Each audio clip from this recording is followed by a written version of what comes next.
This is Trip talking here late at night on All Things Be Considered. The Rittenhouse verdict. No sense in deliberating it too much longer. I think no sense, if you disagree with it, no sense in complaining too much about it. It is what it is. We have a legal system in which at the end of each trial a verdict is rendered, and sometimes we agree with the outcome, and sometimes we don't. Now, despite all this, and I'm not really going to go into too much detail as to where I stand on this because, again, I feel like there's not much of a point to it. It is what it is. I don't think anybody would be able to convince me that a 17-year-old should have been there that night, should have gone so far out of his way because he held preconceived political notions as to what was going on in Kenosha that night and decided to take it upon himself to become an enforcer, to become a law enforcement figure that he was not. And we all know that that's what he aspires to. But it was something he was not. And you can't tell me that it was a good idea and that it was of benefit to anybody. How has it benefited himself? We know how it didn't benefit the people he shot and killed. Whether you want to argue that legitimate self-defense took place, we know it didn't benefit them because they're dead. But in what way did it benefit Rittenhouse himself? He stood trial. He was subject to mass media exposure, the kind of mass media exposure you generally don't want. He was accused of some pretty serious crimes, and even though he got off, he can still face criminal penalties. Civil penalties, and depending on the circumstances, those can be much harder to beat. So you're going to have a hard time trying to convince me that he should have been there. But all the same, I think this really goes to show that the political right should really reconsider their stance on being tough on crime, okay? Because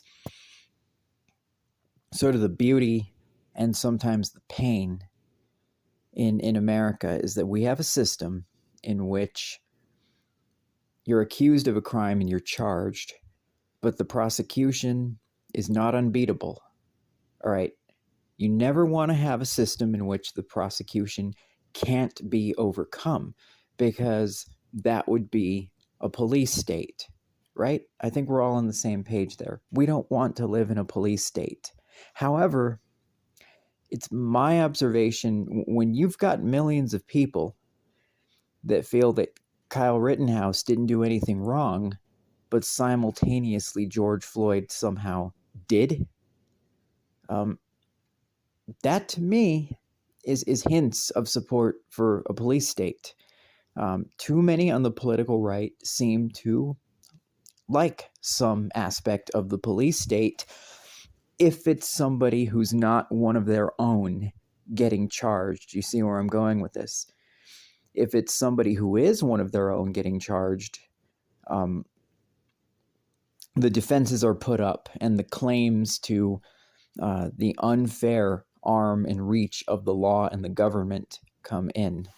But it's never big government when the cops go and crack down skulls of protesters that disagree with them. It's never big government when you have militarization of the police and people like George Floyd senselessly and needlessly losing their lives. And my question would be, why? Why is it the case that you've got a whole constituency of active voters and thinkers who they say they're against big government, they say they're for liberty, they don't want to be made to wear their masks, they don't want to be forced to be vaccinated, So they preach all the good walk, or they preach all the good talk when it comes to liberty and not wanting to be coerced by the government and not wanting to be subject to large government. But as soon as you get to the subject of policing, and particularly policing with regards to communities of color, like magic, therefore big government. Help me understand this. Um, so, yeah, my takeaway from this would be I would hope that Republicans, conservatives use this as a moment. They probably feel as though Kyle Rittenhouse was falsely accused when he was engaging in self-defense. If you're happy with the verdict, that's probably how you feel, right? If you're unhappy with the verdict, you probably feel like Rittenhouse got off with a slap on the wrist, which, in my opinion, is what often happens with these right-wingers, but that's for a different video. Either way, I would be happy if this actually caused conservatives to think about what a tremendous burden it can be on somebody if they are accused of a crime that you feel they shouldn't be accused of. And maybe think a little bit as to whether you want tough on crime measures across the board, or whether maybe the justice system needs reform. Just a thing to think about. This is Trip. All things should be considered.